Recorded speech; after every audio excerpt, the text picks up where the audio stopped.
Are you trying to draw a line between President Trump's acuity, his mental state, and what's going on here with the shutdown? Do you not think that the provisions that provide health care for non-citizens muddies that message? They humiliate Hakeem, they interrupt him and fact-check his lies, they force him into these stuttery word salad answers. CNN just scorched the Democrats alive. Hakeem Jeffries went on national TV trying to play hero and ended up exposing his own party's disaster. The host tore through every lie about the Schumer shutdown until Jeffries looked like he'd wandered into a political firing squad. What we witnessed was the moment the Democratic facade cracked, revealing a shutdown driven purely by greed, control, and the hunger to protect their own power. The government shutdown, the spending talk stalemate here on Capitol Hill. Democrats so far not willing to bend on their demands for Obamacare subsidies to be extended. And the Republican Party passed a piece of legislation that the American people wanted. But because it wasn't what the Democrats wanted, they feel justified to shut down the entire federal government. This entire shutdown is political theater staged by Democrats fighting to keep their grip on power while pretending to care about policy. They walked away from a clean funding bill, demanded new spending for projects, and then pointed fingers when everything collapsed. Schumer and Jeffries are using the government like a hostage, not to help Americans, but to prove they're still in charge. The president has been behaving, somewhat erratically and in an unconventional fashion in the context of the government shutting down. So you said erratic, and I believe you used the word unhinged the other day. I did. Are you trying to draw a line between President Trump's acuity, his mental state? Hakeem Jeffries went on CNN to sell a sympathy story, but what came out was pure arrogance wrapped in confusion. He blamed Trump, he blamed Republicans, he even blamed social media posts because that's all the Democratic playbook has left: deflection and drama. The Republicans had respect for the norms and etiquette of Democratic government. Trump's first term, this is just who the Democrats are. They have no respect for the norms. They have no respect for democratic elections. Behind the cameras, the strategy was obvious. Keep the shutdown alive long enough to paint Republicans as villains while avoiding any real compromise. They can't unite their party, so they distract the country. The shutdown is their cover-up, a desperate attempt to hide weakness behind a wall of empty speeches and blame games. They keep the drama burning because chaos is the only thing holding their fractured party together. Where we enact a spending agreement that's bipartisan, that meets the needs of the American people, while at the same time addresses the Republican healthcare crisis that is devastating everyday Americans all across the country. If you actually wanted to bring everyone together to try to get to a resolution in a common sense bipartisan way, that's not the type of behavior that we would see. Then came the moment that turned embarrassment into disaster. Jeffries thought he could charm his way through a friendly CNN interview, but the host wasn't buying it. When asked why Democrats called the GOP bill partisan even though they voted for the same version months ago, Jeffries stalled. The man who never runs out of words suddenly had none. You're saying that Chuck Schumer then voted for a Republican partisan bill because he voted for that, so did 9 other Democrats in the march. The partisan spending bill, is that the one big beautiful bill or the continuing resolution? Because the continuing resolution just funds the government at the current level. He tried to pivot, blaming Trump's erratic behavior, mentioning sombreros and social media memes, as if that somehow explains a shutdown that his own party caused. It was a meltdown disguised as messaging. Every answer dug the hole deeper, until it stopped sounding like an interview and started feeling like an autopsy of Democratic credibility. Subtitle E, and this has to do with the repeal of healthcare subtitle changes, and specifically what it is. How they characterize it is, you want to give health insurance to undocumented immigrants. I understand that's not really an accurate depiction, but what it does do is... It's a lie. It's a lie. But the real blow came when the host brought up Subtitle E, the clause that quietly funnels taxpayer dollars into hospitals that treat non-citizens. Jeffries shouted, "That's a lie," but seconds later admitted that, yes, emergency Medicaid might reach them. So they're non-citizens, they're not undocumented, they're not illegal. Why even include that in a bill knowing that they're going to seize right upon that and use that to message? I understand that when you retake the House, you can get whatever you want passed, but at this point... That was the moment the spin died. Democrats love to frame this as compassion, but it's a slap in the face to taxpayers already crushed by inflation and record healthcare costs.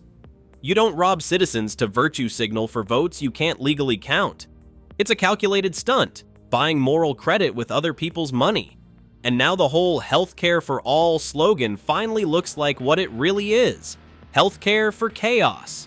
Well, what we're doing is fighting to protect the health care of the American people against the largest cut to Medicaid ever.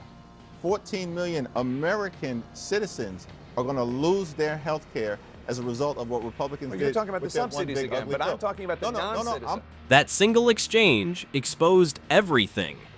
Democrats talk about compassion, but they legislate chaos. They claim to protect Americans, yet sneak in funding that rewards those outside the system. The network that spent years protecting Democratic talking points just aired their hypocrisy for the world to see. When CNN cornered him, Jeffries reached for his favorite fear grenade. Republicans are cutting health care for 14 million Americans. It was pure theater. No data, no report, no proof, just a made-up number dropped like a smoke bomb to hide his own failure. Do you not think that the provisions that provide health care for non-citizens muddies that message? That's the problem with Democrats. They're so dramatic. They're so self-righteous. They believe everything they stand for is existentially important. This is the Democrats' entire strategy. Scare first, explain never. When the facts don't serve them, they manufacture a crisis. Jeffries didn't defend healthcare. He weaponized panic.